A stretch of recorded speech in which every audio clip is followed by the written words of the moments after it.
Hi there. I had the very unpleasant idea to see if it is possible to clear the current Deadly Assault without using any stun, support, or defense characters. And if that wasn't hard enough, I decided to give myself the additional restriction to where I can only use 2 characters per team. For 2 of the fights, it was pretty easy.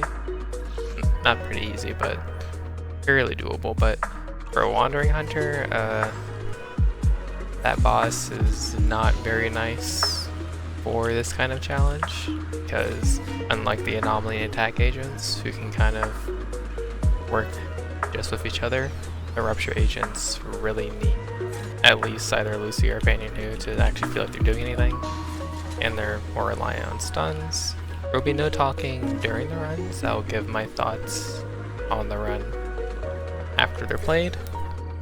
So first up will be Phaethon of the Scorched Horizon. So I hope you enjoy.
Alright, so that run was pretty easy.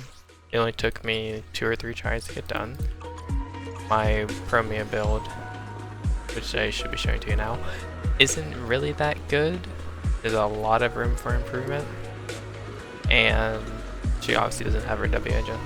So with either a better build or that, or just better gameplay, because my Promia gameplay can be optimized a lot more, you should be able to score a decent amount higher than 20k, and at that point the M1 Vivian probably won't be needed anymore.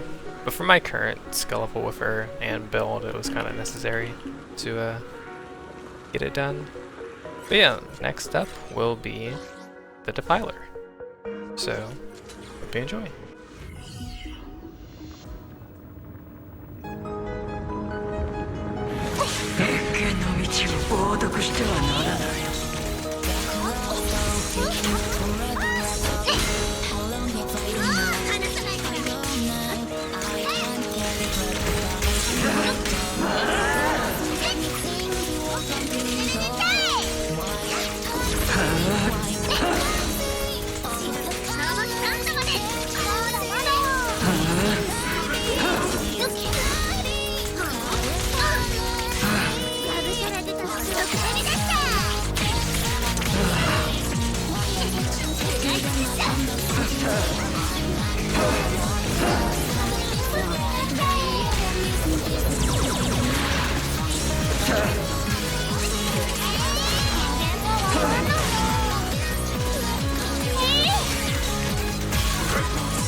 'The Defiler was, well, I had a feeling it was going to be easy since both Seed and Cissia give each other a ton of attack, and you can have both of their additionals active just with each other. I didn't expect to actually be able to score over 30k with the team, but it just kind of shows how shield this current environment is for them.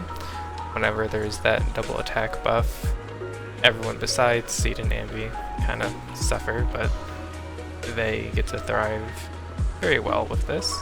And as someone who absolutely loves Seed, you know, I'm not complaining at all. And that run's pretty fun. It actually kind of feels easier to get good rotations lined up compared to when you're using a stunner, because the phase just kind of lines up pretty nicely in this team. The last one will be Wandering Hunter, and that one took me by far the longest out of all of them to get done. And you'll kind of see why during the run, so hope you enjoy.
So Wandering Hunter was the hardest to complete, even though I guess if we're going by quote-unquote cost, it was the most expensive team because I'm using an M2 Yishuan, and it probably would not have been possible to do without that. Yeah, this boss just feels like it has a lot of health.